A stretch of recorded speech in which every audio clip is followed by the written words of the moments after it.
Welcome back after the break. जिस तरह के हम ब्रेक पे जाने से पहले बात कर रहे थे, इस वक्त जो सूरत हाल है आपके सामने कि 2 जुलाई को मुल्क गिर एक तरह से प्रोटेस्ट थी, जलसा था पाकिस्तान तहरीक इंसाफ का, जिसमें बड़ी तादाद में लोगों ने शामिल होकर अपनी एक तरह से प्रोटेस्ट भी रिकॉर्ड कराई। मौजूदा सूरत हाल से वो कितने नाला हैं, बढ़ती हुई महंगाई को लेकर जो उनकी प्रॉब्लम्स हैं, और यकीनन इमरान खान साहब की पाकिस्तान तहरीक इंसाफ की एक अपनी फॉलोइंग है जो इस वक्त काफी मुतहरिक है। They are definitely preparing for elections, लेकिन दूर दूर तक इलेक्शन डेट्स के अनाउंस होने के इम्कानात नजर नहीं आ रहे। इस वक्त एक दूसरे पे बोछाड़ है जी मुख्तलिफ किस्म के इल्जामात की, और पीटीआई ने एक दफा फिर तनबीह की है कि ओछे हथकंडों पे ना उतरा जाए, क्योंकि एक ऑडियो लीक का भी मामला है। ये मामला क्या है और उसके बाद फिर ये क्यों कहा गया कि उसी जबान में जवाब दिया जाएगा जिस तरह के हथकंडे अपनाए जा रहे हैं उनके हरीफों की तरफ से।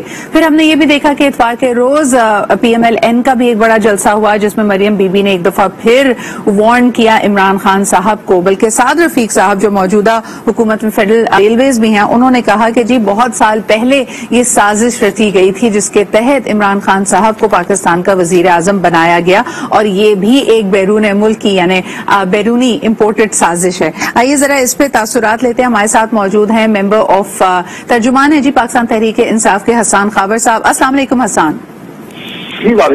हसन, ये ऑडियो लीक्स का क्या मामला है और आपके ख्याल में ये साजिशें या ये हथकंडे कहाँ से अपनाए जा रहे हैं? who's behind all of this?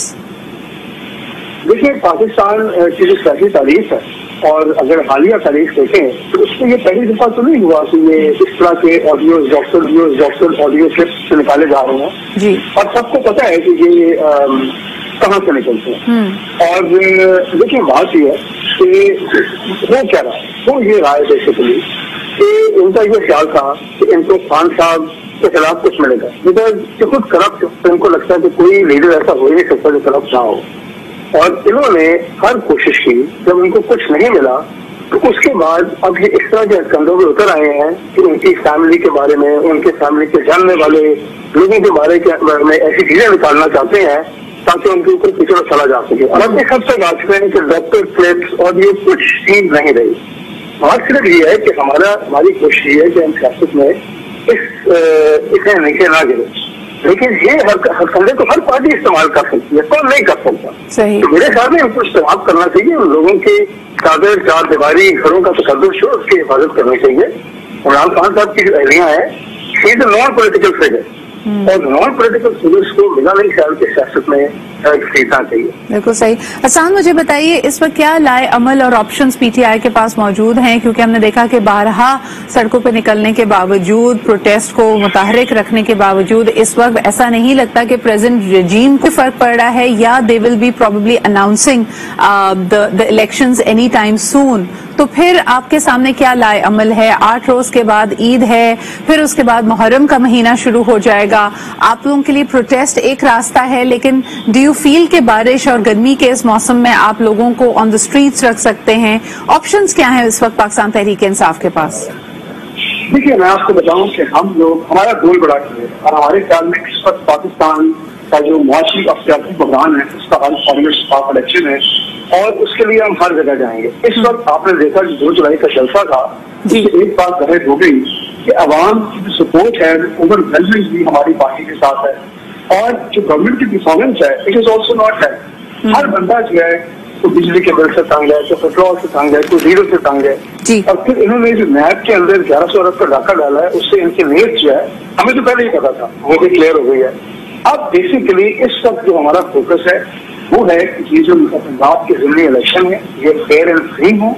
इसके अंदर ये साबित होगा कि अवाम की ओवरवेलमिंग मेजॉरिटी हमारे साथ है। तो एक तो हम वहाँ फोकस कर रहे हैं, एहतजाज और जलसे के हवाले से भी खान साहब कॉल देंगे, और उसके अलावा जो ये गैर कानूनी इक़दाम ले रहे हैं उनको हम अदालत में चैलेंज कर रहे हैं। आपने देखा कि नैब के जो कानून की तरमीम है उनको भी हमने चैलेंज किया, वो अभी हमें वापस IMF ने भी हसन इस बात का नोटिस ले लिया। उन्होंने कहा कि अकाउंटेबिलिटी लॉज एंड रूल्स में और अकाउंटेबिलिटी बॉडी के कवानीन में इस हद तक तरमीम करना, इस पे तो IMF ने भी अपने खदशात का इजहार किया है। क्या आपको लगता है कि इससे कोई प्रेशर बनता है? जितना ये आपने इतना रेलेवेंट पॉइंट उठाया है, आप ये देखें, अलमिया ये है IMF की जो कंडीशन अवाम की सख्ती के बारे में थी उसको मानने में इस हुकूमत ने 1 मिनट नहीं लगाया। वो टैक्सों को बढ़ाने के बारे में थी या बिजली और पेट्रोल और डीजल के हक बढ़ाने के बारे में थी, लेकिन सारा मामला आकर रुका तो एक चीज पे, जब उन्होंने कहा कि आप एंटी करप्शन टास्क फोर्स बनाने कवानीन को मजबूत करें, यहाँ पर आकर हुकूमत की जो है ना बोलती बंद हो गई और यही एक हुकूमत कंटेंशन थी।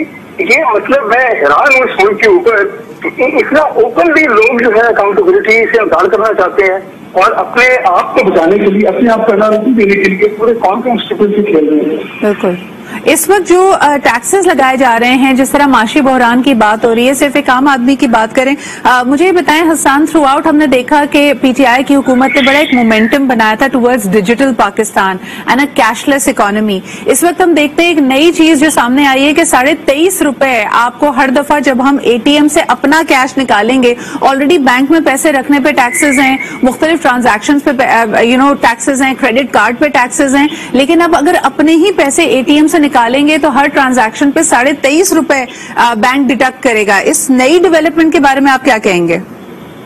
देखिए, ये सारी जो है ना ये इनडायरेक्ट टैक्सेशन का नहीं है और इसकी वजह ये है कि जब आपकी गवर्नेंस वीक हो तो आप इस तरह की जगहों पर जाते हैं। मसला असल में ये है कि हुकूमत ये चाह रही है कि हर जगह से टैक्स कलेक्ट करना चाह रही है, लेकिन दूसरी तरफ जो बात समझ नहीं आ रही कि टैक्स रेट बढ़ाने से या नए टैक्सेस आयद करने से जरूरी नहीं है कि आपका रेवेन्यू कलेक्शन बढ़ जाए, क्योंकि अगर आपकी इकोनॉमी का पहिया रुक जाएगा, अगर आप किसी सेक्टर को सांस नहीं लेने देंगे, अगर कारोबारी आदमी अपना कारोबार नहीं करेगा, अगर वो कमाएगा नहीं तो वो खाएगा कैसे, तो आप कैसे टैक्स देगा? तो इस वक्त अगर आप हुकूमत की हिम्मत अमली देखें तो आपको ये अंदाजा होगा कि उनकी हिम्मत अमली कोई है ही नहीं। क्यों उनको IMF कह रहा है ये सारा है? आपने बिल्कुल सही कहा, हमारी एक स्ट्रैटेजी थी। स्ट्रैटेजी का मतलब होता है कि क्या करना है और क्या नहीं करना। मतलब फॉर एग्जाम्पल हमारी स्ट्रैटेजी थी, जिसमें हमने कहा कि डिजिटल ट्रांजैक्शंस को हम सपोर्ट करें, हमने कंस्ट्रक्शन इंडस्ट्री को सपोर्ट किया, कामयाब जवान प्रोग्राम था, जो पूरा पुअर था उनके लिए कैश ट्रांसफर और एहसास प्रोग्राम था, तो एक निजाम था। अब अगर आप इनके अकाउंट पर देखें तो कोई एक सेक्टर नहीं नजर आता, टैक्स तो लगा रहे हैं लेकिन हाँ आपका किसान बड़ी एक हिकमत अमली डिस्पर्स्ड इस वक्त हमें नजर आ रही है। जिस तरह के कल परसों दोबारा ओवरसीज पाकिस्तानी को एक अहम शाख कहा गया, उनकी अहमियत का एक दफा फिर उसको उजागर किया गया। बट बहुत बहुत शुक्रिया हसन हमारे साथ मौजूद रहने के लिए। इस वक्त जी ओवरऑल अगर हम सिचुएशन देखते हैं, things are very very scattered, लेकिन इसके बारे में मजीद भी बात करेंगे एक छोटे से ब्रेक के बाद।